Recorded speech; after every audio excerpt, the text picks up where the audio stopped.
안녕하십니까. M10W 공명정주입니다. 매주 목요일 오전 5시 M10W 유튜브에서만 저를 만나볼 수 있는데요. 2년 연속 연간 베스트 대상 1분기 베스트 달성을 한 공명정주. 물론 최근 들어 장이 좀 안 좋아가지고 좀 밀린 종목들도 있을 텐데요. 저는 나중에 제 관심주들이 쭉 급등 랠리가 나올 거를 믿어 의심치 않습니다. 항상 그래 왔으니까요. 작년도에 어반 리튬을 제가 굉장히 강추를 많이 해드리고요. 바닥 대비 5배, 6배 가까이 올라갔거든요. 결국에는 바닥에서 반토막이 난다 하더라도 결국은 나중에 대박 터질 만한 종목들을 저는 항상 생각을 합니다. 그래서 제가 지난주 설명드렸던 아진산업도 마찬가지예요. 아진산업 바로 설명드리고 급등 나왔죠. 그런데 최근 들어 이제 신용 물량이 늘어나면서 일시적으로 조정을 좀 받는 것 같아요. 대신 이런 기업들도 에코플라스틱도 신용 물량이 7, 8%대 급등하다가 나중에 신용 물량이 감소하면서 날아갔거든요. 이 에코플라스틱도 시간이 나니까 급등해서 내일 또 시가 붕 뜰 것 같거든요. 이 자동차 부품주가 굉장히 중요합니다. 아진산업은요, 아직도 실적 대비 상당히 저평가되어 있어요. 작년 실적 대비 퍼가 5배도 안 될 정도의 저평가인데 미국의 조지아 공장 쪽에 지금 현대차 협력회사로 1호 공장 4,400억 들어서 짓고 있거든요. 그만큼 대표이사가 1,500원대에서 매수가 들어온 만큼 아진산업은 찐 현대차 부품 수혜주입니다. 이게 못 가면 갈 게 없어요. 그만큼 앞으로 중요한 종목인데 제발 신용 물량으로만 사지 마세요. 신용 물량으로 사다 보면 단기적인 관점에서는 좀 뜸할 때가 있거든요. 흔들고 갈 때가 있어요. 신용 물량 떨궈내고. 그래서 이 아진산업은 연기금 쪽에서 매집이 이뤄진 만큼 최근 들어 연기금 쪽 수급 동향 체크가 가장 중요할 것 같습니다. 차트를 보시게 되면 지금 아진산업 이전 저점 부근이 3,500원대죠. 이 라인대 이탈되지 않는 상태에선 중기는 추가 반등 노리시면 될 것 같고요. 단기 저항권은 4,300원대 부근인 만큼 이 라인대 돌파하게 되면 역시 본격 상승 전환 기대해 보셔도 좋을 것 같습니다. 신용 물량이 뭐 10%대 넘어간다. 단기는 좀 약간 탄력이 둔화될 수도 있으니까 그러면 일단 단기적인 관점에선 좀 어느 정도 경계감을 띄웠다가 신용 물량이 감소되면 그때부터 본격 상승 전환 기대해 볼 수 있을 것 같아요. 신용 물량은 일시적이고 이 회사의 성장성은 제가 볼 때는 훨씬 더 높습니다. 그만큼 아진산업은 중장기 바닥 탈출 관점에서 밑에서부터 이제 막 MACD가 0을 돌파하고 중장기 바닥 탈출 시도하고 있는 만큼 꾸준한 관심이 필요할 것 같습니다. 수익 축하드리고요. 오늘 제가 준비한 종목은요. 곰곰이 생각을 많이 해봤어요. 이제 앞으로 뭐가 중요할까? 반도체와 자동차 부품주가 중요하다라고 생각을 하거든요. 그런데 그 두 가지를 같이 볼 수 있는 기업이 이 기업이 아닐까? 차량용 반도체 기업인데요. 무엇보다 최근 들어 대표이사가 지분을 60억을 늘렸어요. 예사롭지 않은 거죠. 그런데 이 기업은 국내 차량용 반도체 1위 기업입니다. 뭐 이쯤 되면 또 아시는 분들 아실 것 같아요. 1위 기업이니까 차량용 반도체. MCU도 국산화를 이뤄냈고요. 이 회사의 매출이 거의 70% 가까이 AP 쪽에서 현대차의 점유율이 70% 이상, 매출 점유율이 그 정도 높아요. 현대차의 독보적인 수혜주다라는 관점에서 볼 수가 있겠죠. 그런데 이 기업이 LX 세미콘 쪽에 200억 이상 지분 투자를 받았습니다. 그것도 17,000원대에서.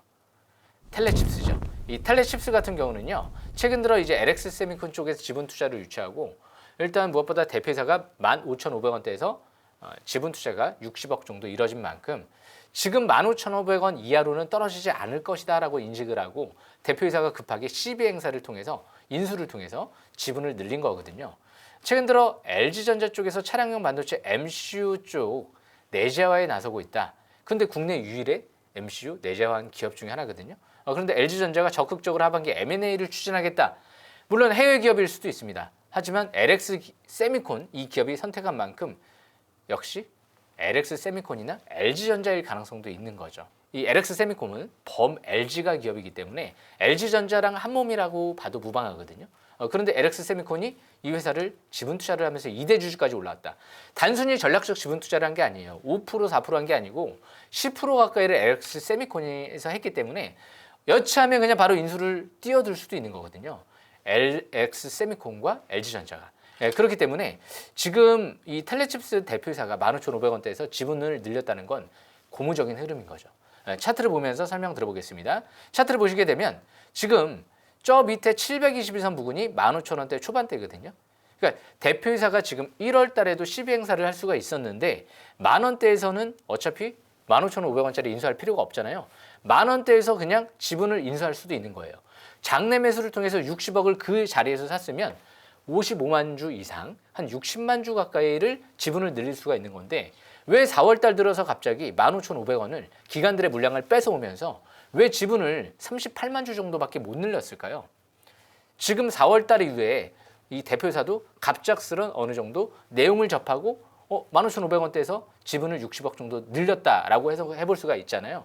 그렇기 때문에 이 기업은 국내 차량용 반도체 1위 기업인 만큼 일단은 믿고 볼 만한 기업이다. 현대차의 수혜주 관점에서도 바라볼 수 있는 기업이고 무엇보다 실백 21선 지금 돌파 지지받고 움직이는 모습이죠.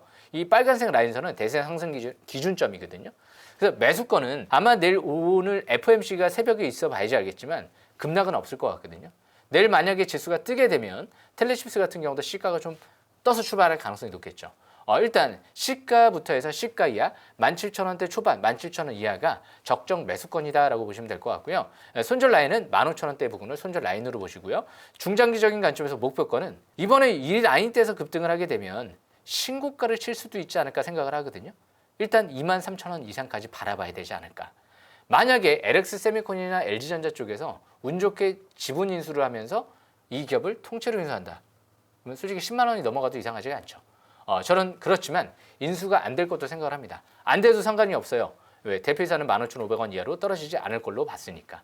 앞으로 현대차 수혜주 관점에서 실적 개선 기대감과 더불어서 지금 대구 쪽에 이미 500억 이상 시설 투자가 완료가 됐고요. 이미 국책과제를 통해서 AI 반도체 엔돌핀을 개발을 완료했습니다. 그렇기 때문에 앞으로 꾸준한 관심 필요할 것 같습니다. 매수가, 손절가, 목표가까지도 앞으로 잘 참고하면서 목표가는 이제 신고가 이상이 되겠죠. 그런 관점에서 앞으로 꾸준한 관심이 필요할 것 같습니다. 월봉상 사상 최대 거래량 시현됐던 고점을 지금 이번 달부터 막 돌파가 이뤄지고 있기 때문에 역시 이번 달 위쪽으로 방향을 잡으면 MACD 같은 경우가 이번 달 빨갛게 골든크로스 상승 화살표가 나오기 때문에 본격 상승 전환도 기대해 볼 수 있지 않을까. 감히 예상컨대 올해 2분기 이후는요. 하반기까지 반도체와 자동차 쪽의 관련주들이 주도를 하지 않을까 생각을 합니다. 이제 배터리 소재는 좀 가라. 자동차와 그리고 반도체 소부장 쪽이 역시 다시 뒤를 이을 것이다. 감히 예언 한번 해보겠습니다. 여기까지 설명 마치겠습니다.